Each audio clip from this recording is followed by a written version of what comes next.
अन्न आग को कहा गया है, शरीर हवा को कहा गया है, छिपी मिट्टी है। अनल समीर छितनीर सजोके, नीर पानी को कहा गया है। तत्व चारिये तत्व से शरीर बेचना फैला कि अनल समीर छितनीर सजोके अता में रूप नीज धारी, आदि शक्ति मैया के अजब कला।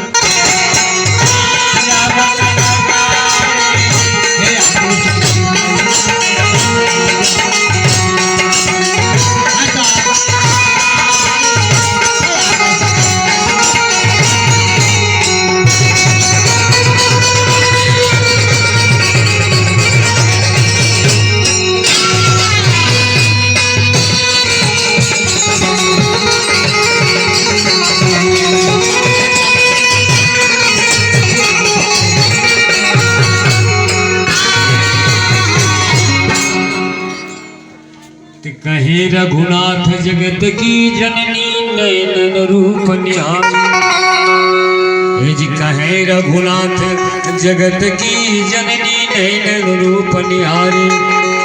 नाही कहेलू नाही सुनेलू, अरे नाही कहेलू नाही सुनेलू, भाई लहरी के भजन दुलारी। अरे भाई लहरी के भजन दुलारी, आदि शक्ति मैया के अजब कला।